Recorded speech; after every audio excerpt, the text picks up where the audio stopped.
श्री शिवाय नमस्तु। जोड़ने से अच्छा एक काम करो, बस 108 सरसों के फूल उठाओ, शंकर जी का उद्धतेश्वर महादेव का नाम लिखो और छोड़ दो। शिव जी के ऊपर एक एक कर चढ़ा दो, वो ठेका तुम्हें ही मिलेगा, वो काम तुम्हारे पास ही आएगा। बस केवल अवधूतेश्वर अर्थात ये जो क्रम है, ये वो क्रम तो 108 सरसों के फूल का आप कभी भी कर सकते हो, पर जो ये बच्चों के लिए किया जाता है वो केवल बसंत पंचमी के दिन ही होता है। नटराज का, किसका पूजन? नटराज का। क्योंकि वीणा देवी को, सरस्वती को भी अगर कोई स्वर प्रदान करता है, माता सरस्वती को यदि कोई नृत्य प्रदान कर रहा है, माता सरस्वती को यदि कोई वीणा में स्वर प्रदान कर रहा है, माता वीणा वादनी को अगर कोई वीणा सिखा रहा है, माता सरस्वती को नृत्यांगना सिखा रहे हैं, तो वो नटराज भगवान शिव सिखा रहे हैं। शंकर, दुनिया के लोग माता सरस्वती को पकड़ते हैं और सरस्वती शिव नटराज को। पहला नाट्य सिखाने वाला ही शंकर सरस्वती को। इसलिए कहते हैं विद्याध्ययन करने वाले बच्चों को शिव का स्मरण करना चाहिए। शंकर का स्मरण करो, जब जब पढ़ने बैठो मन नहीं लगे। कई बच्चों की आदत रहती है किताब लेकर बैठ जाते हैं, लाइन पर इंगली भी रखेंगे, सब ध्यान करेंगे, पर याद भी तो होना चाहिए। याद कैसे हो? तो महाराज जितनी बार विद्याध्ययन करने बैठे बच्चे, उतनी बार ओम सरस्वती का स्मरण करें। किसका स्मरण करना है? ओम सरस्वती। ओम का सल्लेखन लंबा लेवे, आखिरी में सरस्वती पर विराम कर दे। ओम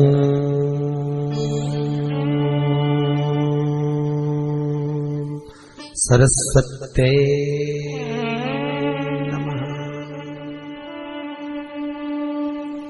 ओम सरस्वती का स्मरण करिए। 5 बार बोलने के बाद बच्चा खेलते हुए भी अगर किताब में एक लाइन भी पढ़ लेगा तो वो बच्चा उस लाइन को कभी जिंदगी में भूल नहीं सकता, भले वो उस क्लास को पास करके आगे की 10 क्लास में क्यों ना पहुंच जाए, भूल नहीं सकता। सरस्वती जी का एक नाम शारदा है। क्या नाम है? जम के बोलिए जरा। शारदा। ये शारदा नाम कहां से पड़ गया?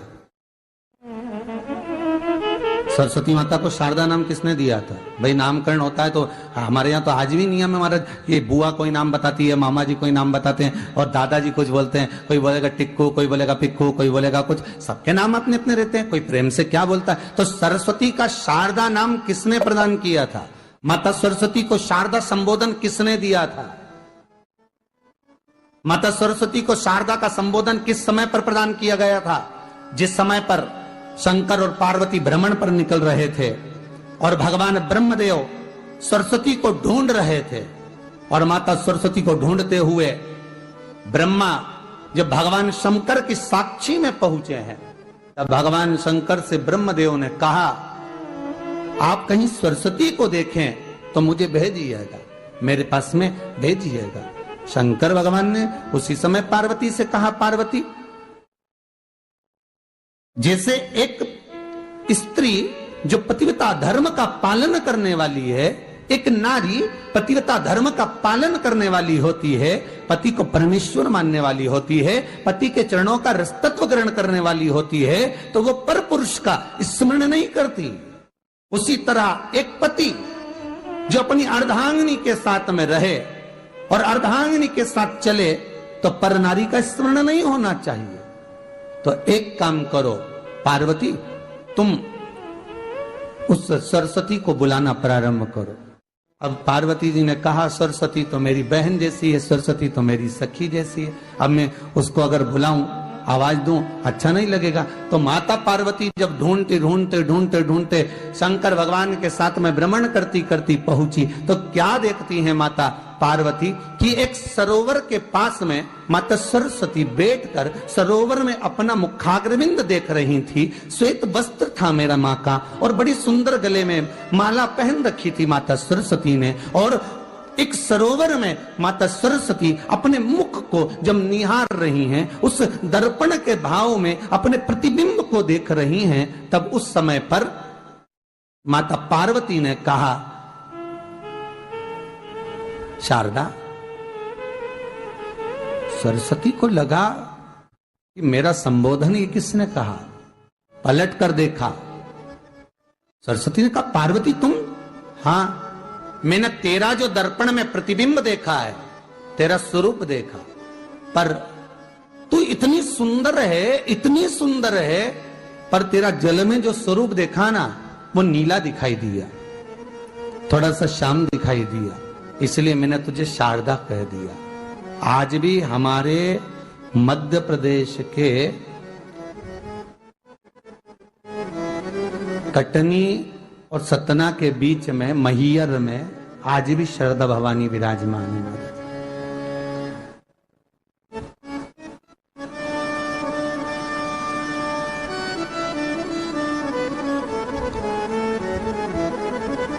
धार जिले में जाएंगे तो बाग क्षेत्र में मां बागेश्वरी, मां शारदा आज भी विराजमान। कहा सरस्वती जी पूछी पार्वती तुमने मेरे को शारदा क्यों कहा? क्योंकि तेरा जो प्रतिबिंब था वो श्याम नजर आ रहा था मुझे।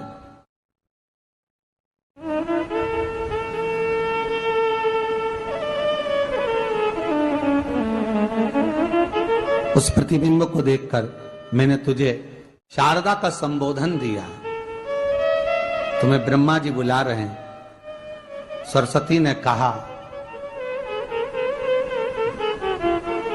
पार्वती मैया दीदी, आपने मुझे जो नाम दिया है, जगत के लोग, संसार के लोग मुझे इस नाम से जब पुकारेंगे तो ये शारदा, ये सरस्वती स्वयं उसके कंठ पर, उसके मस्तिष्क पर सदा विराजमान रहेगी, ये शारदा बनकर। इसलिए हमारे स्कूलों में, हमारे काव्य ग्रंथों में, हमारे जो कविगण रात्रि को जो काव्य पाठ करते हैं, कविता का स्मरण करते हैं, वो सरस्वती की वंदना नहीं करते, हे शारदे मां, शारदा की वंदना करते।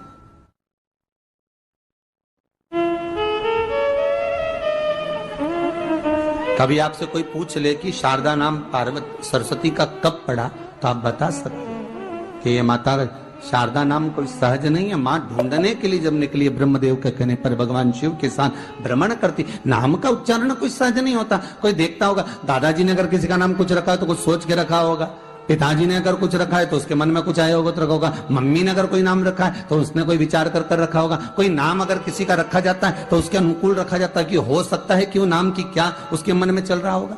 तो शारदा का संबोधन कोई सहज नहीं है। माता सरस्वती का एक नाम शारदा हुआ, इसलिए संबोधन में सरस्वती कम शारदे मां ज्यादा बोला जाता है। आप कब्द पाठ कर लो, नाम जाप कर लो, स्मरण कर लो।